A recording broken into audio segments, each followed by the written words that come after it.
teman-teman, aku hari ini lagi nunggu driver.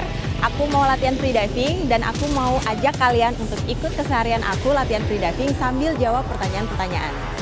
20 questions with aku, Nikita Sima.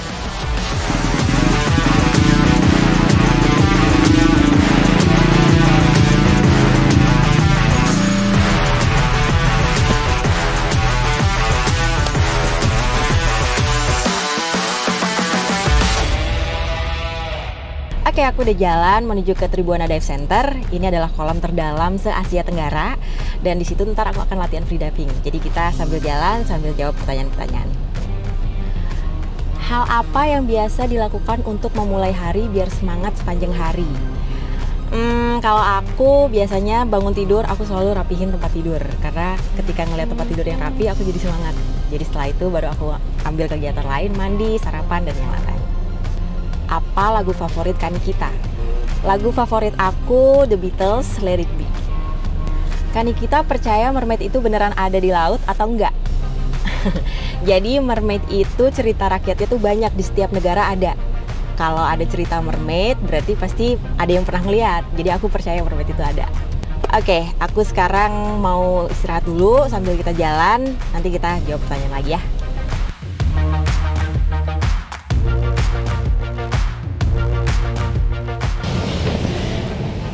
Nah, kita udah sampai di kolam Tribuana Dive Center. Jadi ini adalah kolam dalam tempat aku latihan freediving. Gimana ceritanya bisa jatuh cinta sama freedive? Jadi dulu aku pertama kali coba-coba freedive, yaitu tahan nafas. Di situ aku bisa tahan nafas kurang lebih sekitar 30 detik. Tapi di situ rasanya nggak enak banget karena aku nggak tahu apa itu freedive. Di situ aku ngerasa ini hal yang menyakitkan untuk dicoba. Tapi setelah aku penasaran dan aku ikut full course-nya, di situ aku diajarin gimana caranya tahan nafas panjang, terus apa yang terjadi dalam tubuh kita pada saat kita tahan nafas, dan ternyata manusia tuh bisa menahan nafas panjang dan menyelam di kedalaman. Di situ aku mulai jatuh cinta sama diri aku sendiri, jatuh cinta sama kegiatan aku, terus aku mulai respect dan aku mulai menghargai ternyata diri aku ini bisa melakukan hal yang tidak pernah aku pikirkan sebelumnya. Berapa banyak waktu yang diluangkan untuk latihan freediving? Jadi kegiatan aku sehari-hari itu mengajar, itu udah termasuk porsi latihan freediving. Cuman kalau aku lagi kompetisi, biasanya aku luangin sekitar 2-3 kali seminggu untuk latihan buat kompetisi.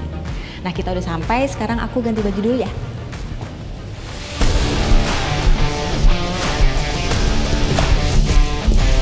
Nah, aku udah pakai wetsuit.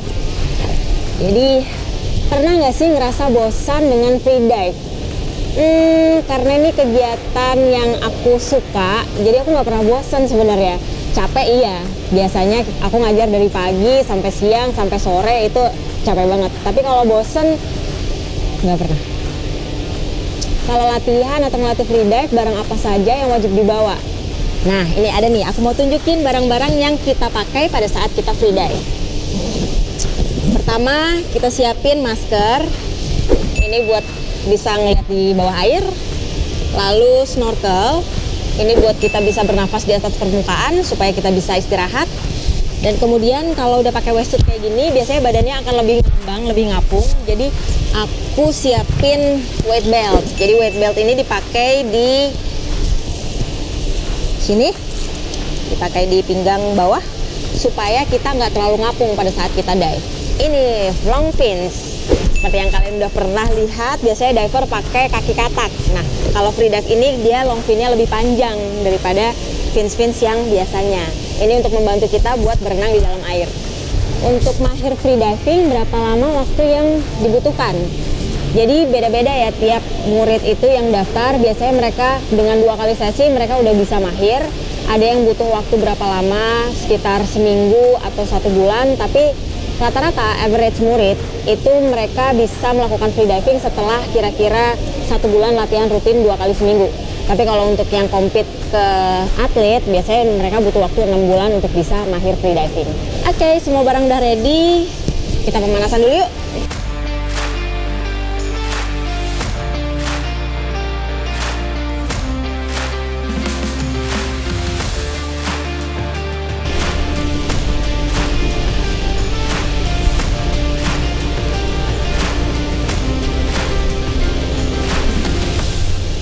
Kenapa dalam kegiatan fisik pemanasan itu penting?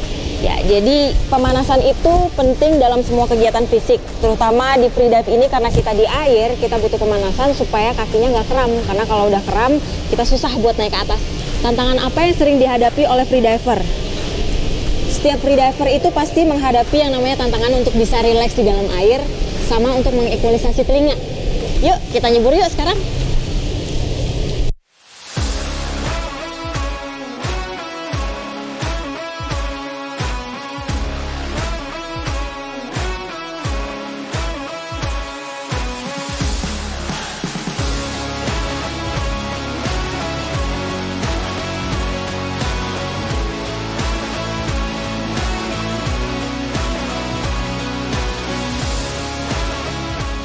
Aku udah selesai latihan dan sekarang aku mau coaching murid, tapi muridnya kayaknya belum datang. Jadi aku mau jawabin pertanyaan-pertanyaan dari kalian lagi.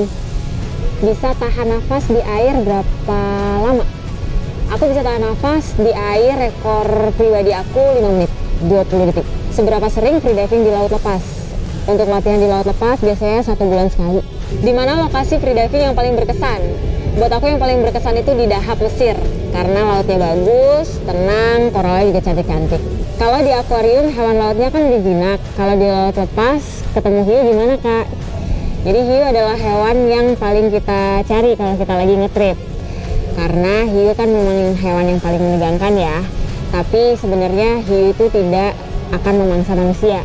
Jadi biasanya kita pakai buat foto-foto aja kalau ketemu di laut. Pernah nggak merasa cemas atau takut saat freediving di laut lepas? Pernah.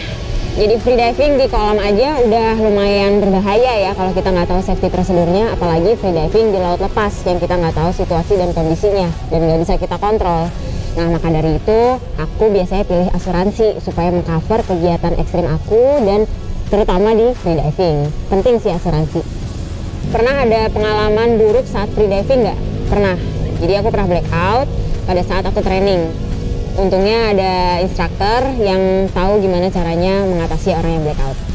Hal paling menyenangkan dari freediving, kalau buat aku ketika aku freedive di laut, aku ketemu koral, terus ketemu hewan-hewan laut yang nggak biasa aku temuin di laut, misalkan seperti whale shark atau penyu, itu yang bikin aku senang. Dan apalagi pada saat aku tahan nafas freediving, itu membuat aku jadi semakin seperti healing atau seperti meditasi. Jadi ending dari freediving aku merasa happy. Oh, udah datang. Oke, aku ngajar dulu ya, nanti kita lanjut lagi.